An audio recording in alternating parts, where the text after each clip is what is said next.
이르시되 진실로 너희에게 이르노니 너희가 돌이켜 어린아이들과 같이 되지 아니하면 결단코 천국에 들어가지 못하리라. 그러므로 누구든지 이 어린아이와 같이 자기를 낮추는 사람이 천국에서 큰 자니라. 또 누구든지 내 이름으로 이런 어린아이 하나를 영접하면 곧 나를 영접함이니 누구든지 나를 믿는 이 작은 자 중 하나를 실족하게 하면 차라리 연자 맷돌이 그 목에 달려서 깊은 바다에 빠뜨려지는 것이 나으니라. 아멘.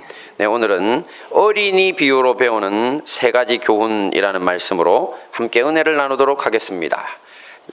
여기 오늘 본문 말씀 어린이 비유는 예수님의 여러 가르침 중에서도 아주 유명한 비유의 말씀입니다. 하지만 생각보다 제대로 이해하지 못하시는 분들도 참 많은 것 같습니다. 그래서 오늘 어린이 주일을 맞이하여 이 말씀에 참된 뜻을 새겨보고 함께 은혜를 나누는 시간을 갖도록 하겠습니다. 함께 봅니다. 시작. 돌이켜 어린아이 같이 자기를 낮춰야 한다. 네, 우선 오늘 예수님께서 이런 이야기를 하시게 된 배경부터 살펴보면요, 예수님이 하나님 나라를 선포하시던 3년 기간 동안, 이런 기간을 공생애라고 합니다. 예수님에게는 12사도라고 불리는 12명의 제자들이 있었습니다. 오늘 본문 이야기는 이 제자들의 다툼 때문에 시작된 것입니다. 성경의 표현으로는요, 저희 사이에 그중 누가 크냐 하는 다툼이 있었다고 기록되어 있습니다.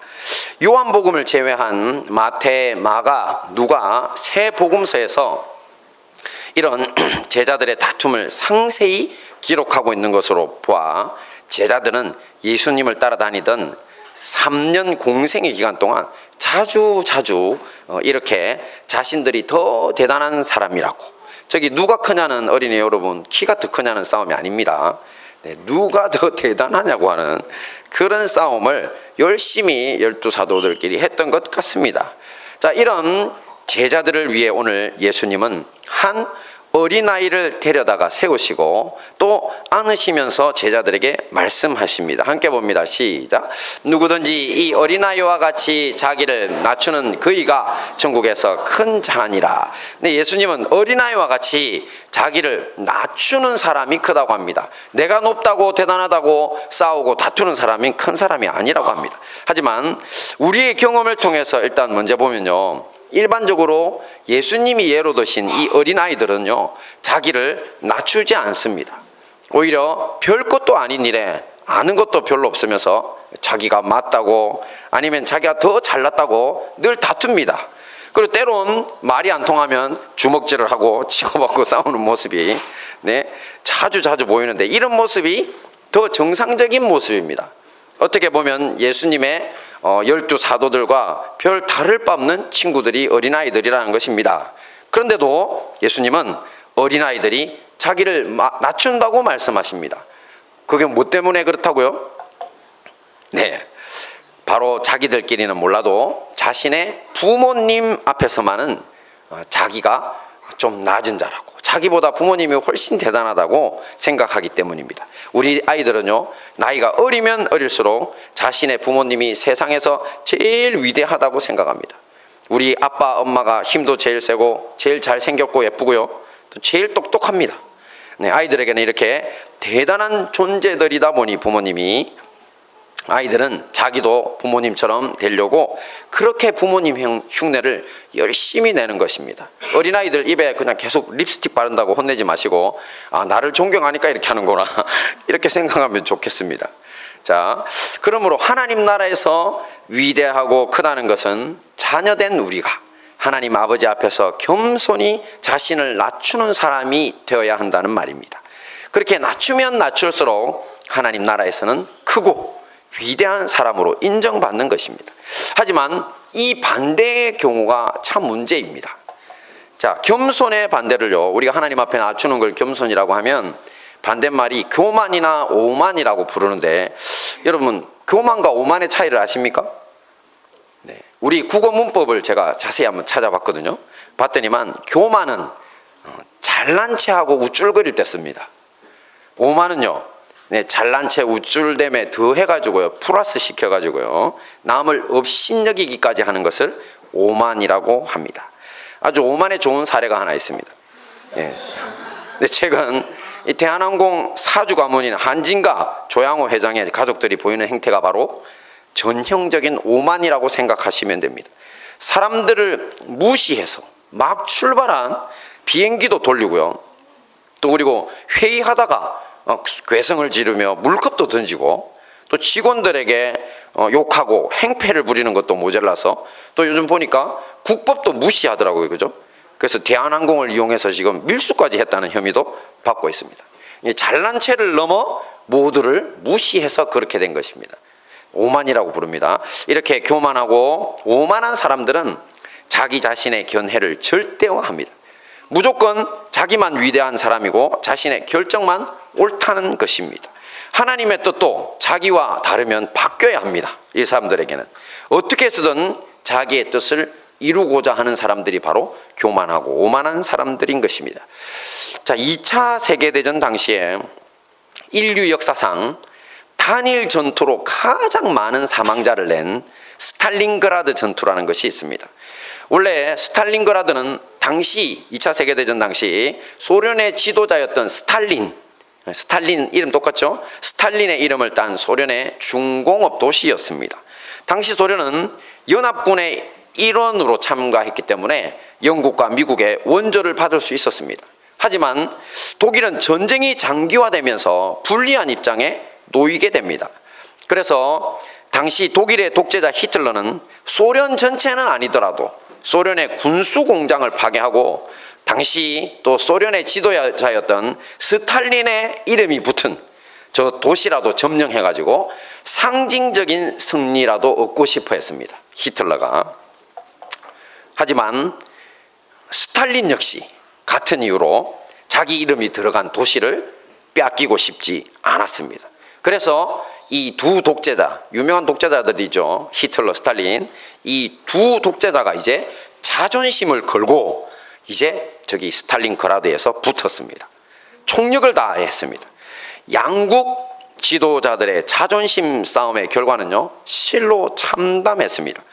이 전투에서 5개월이 조금 넘는 짧은 기간 동안 무려 200만 명이 사망했습니다. 독일, 소련 군인, 민간인 포함해서 사망자만, 사상자 아닙니다.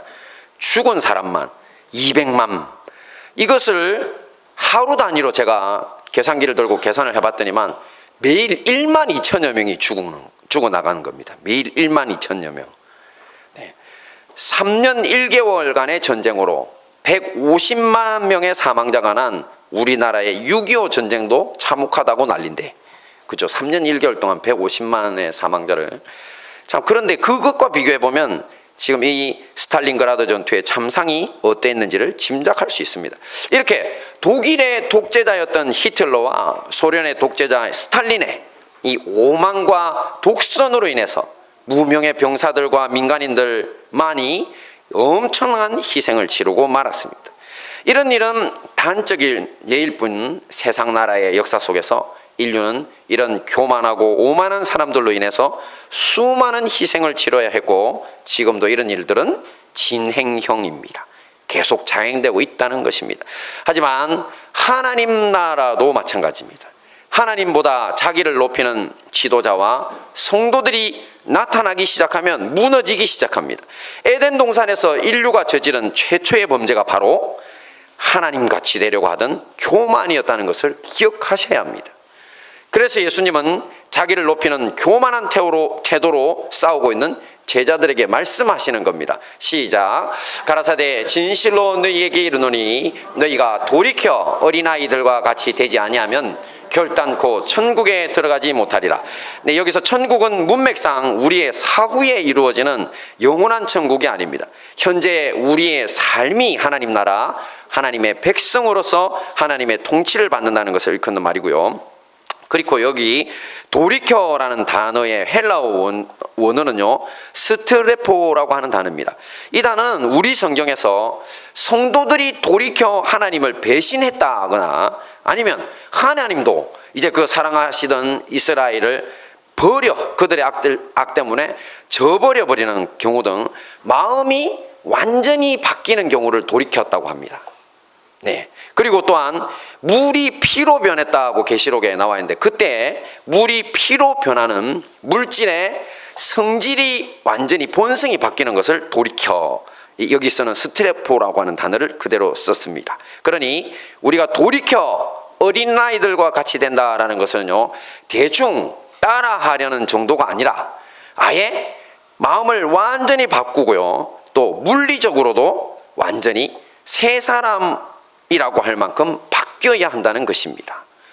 자, 생각해보면 어리석은 제자들처럼 우리 역시 자기 자신을 높이기에 여념이 없었습니다. 하지만 그것은 하나님 나라에서 나를 큰 사람으로 만들어주기는커녕 교만하다고 하나님이 배척하는 사람이 된다는 것을 아셔야 합니다.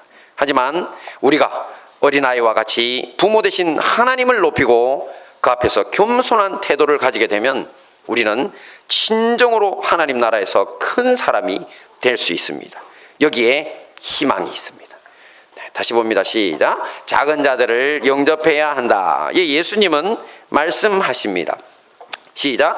또 누구든지 내 이름으로 이런 어린아이 하나를 영접하면 곧 나를 영접함이니. 네, 여기서 영접이라는 말은요, 환영하여 맞아들인다라는 뜻이 있습니다. 원래 원뜻은요. 하지만 여기에는요, 영접은 단순한 환영의 뜻이 아니라 섬긴다라는 말로 바꾸는 것이 맞습니다. 왜냐하면 마가복음을 자세히 읽어보면 예수님은 하나님 나라에서 누구든지 가장 높은 사람이 되고 싶어 한다면 제자들에게 이야기하는 겁니다. 너희가 가장 낮은 자리에서 남들을 섬겨야 한다고 말씀하시면서 이 어린아이에 대한 영접의 말씀을 이어가기 때문입니다.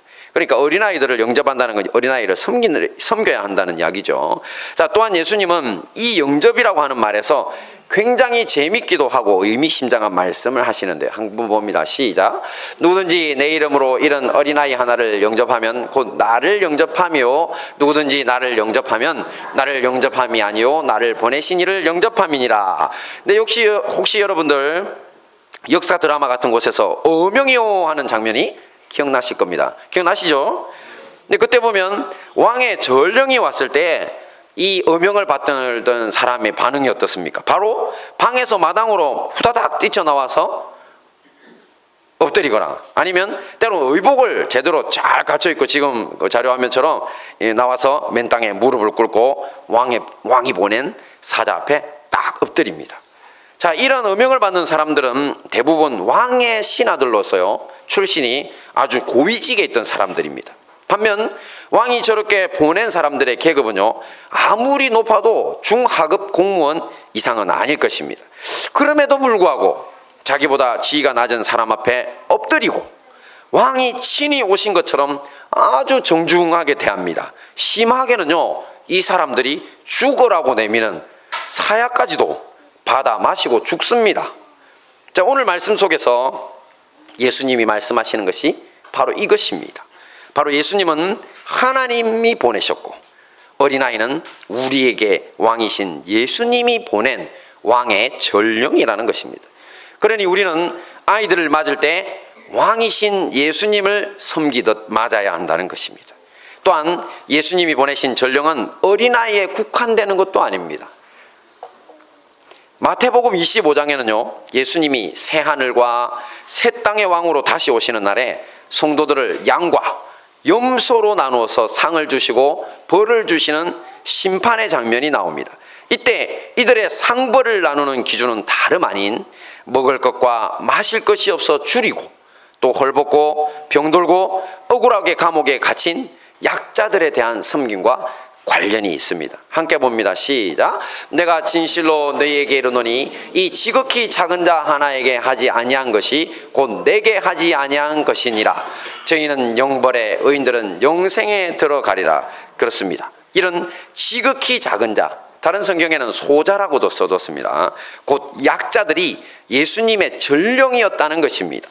염소의 자리에 선 사람들에게는 왕의 전령을 박대했으니 곧 왕이신 예수님을 박대한 것이라고. 그러니 벌을 받는 것은 당연한 것이라고 합니다. 그러므로 우리는 어린아이와 가난과 질병 또 억울한 일을 당한 이들에 대한 섬김에 대해서 늘 고민해야 할 것입니다. 오늘은 어린이 주일이기도 하고 또 지금 가장 가까이에 있는 하나님의 전령은 누구입니까? 곁에 있는 자녀들을 바라보십시오. 부모된 우리는 누구보다 우리의 자녀들을 환영하고 극진히 대접해야 합니다. 하나님, 우리 왕 예수님이 보내신 소중한 사람들이기 때문입니다. 그런데 자녀들에게 함부로 해서 상처 주고 힘들게 만드는 부모들이 세상에는 너무 많은 것 같습니다. 자, 다 함께 봅니다. 시작. 실족하게 하는 자에게는 화가 있도다.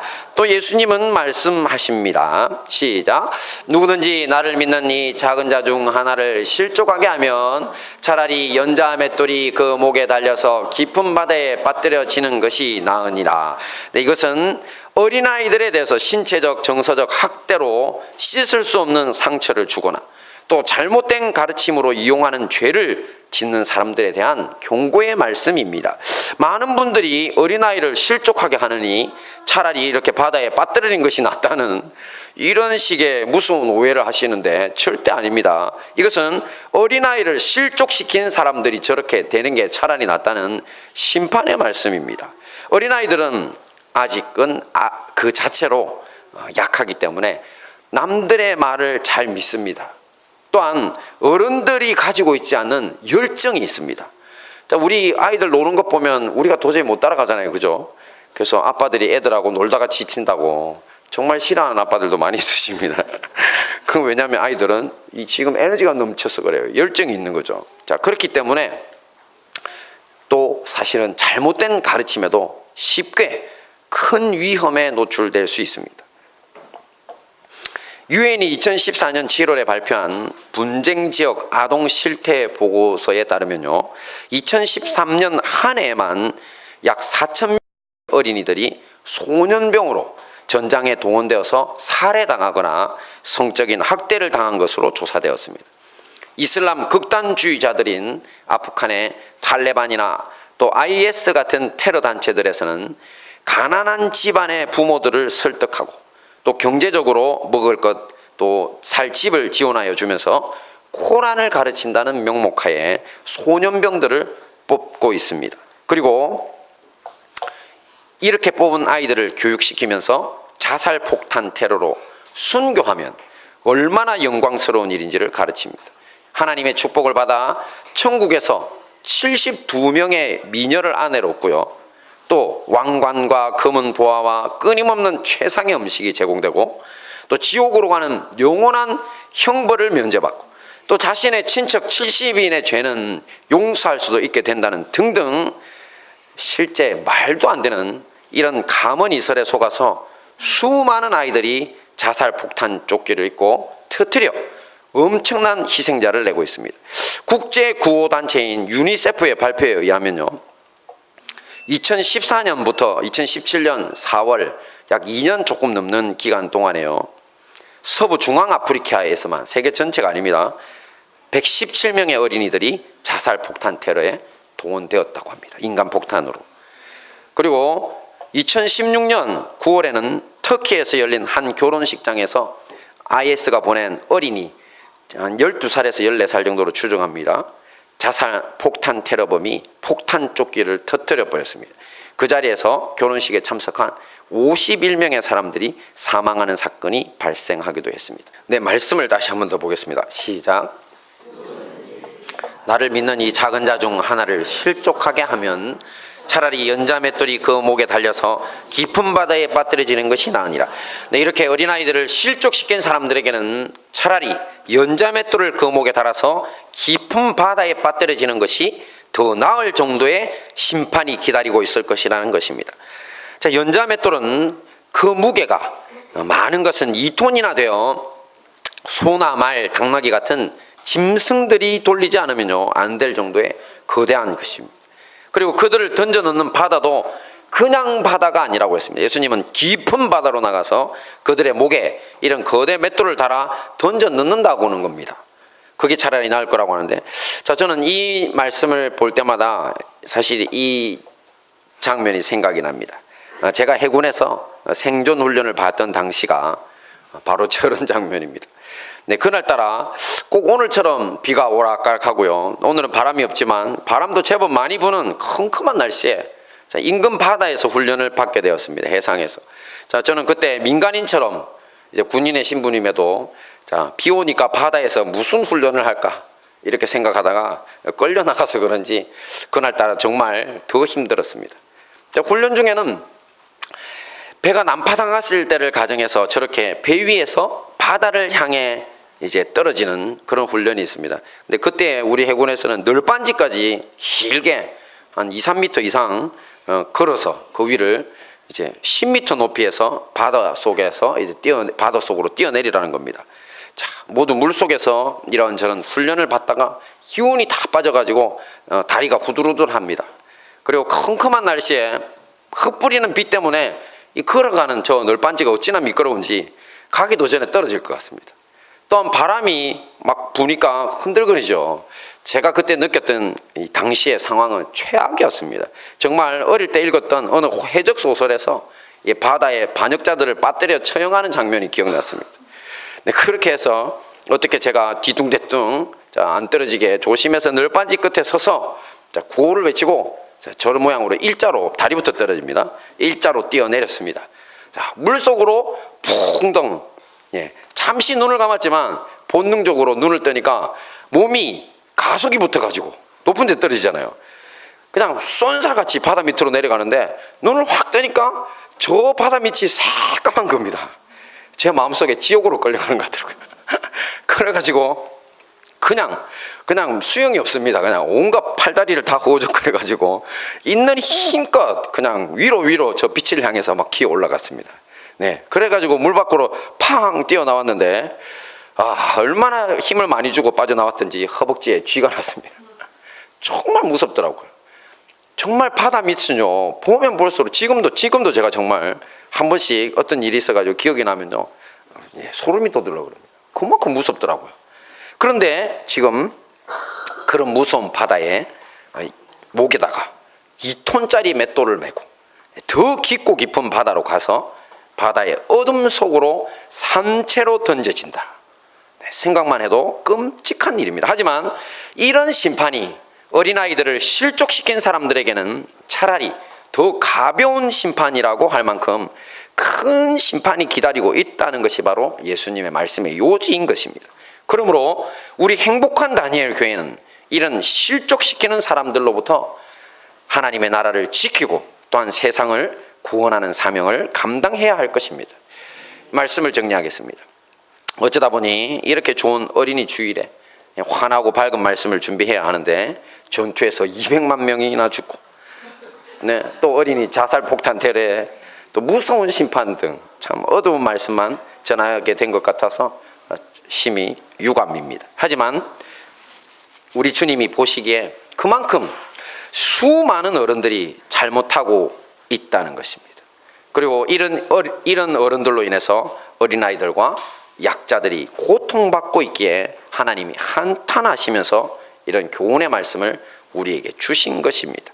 자, 이런 현실 속에서 우리 행복한 다니엘 교회 성도님들과 형제교회 성도님들은 돌이켜 어린아이와 같이 하나님 앞에서 겸손하시고 또 예수님의 이름으로 약한 자들을 영접하며 또 사망의 그늘에 앉아 신음하는 세상을 복음으로 구원하는 착하고 충성된 증인들 되시기를 축원합니다. 아멘. 네, 우리 다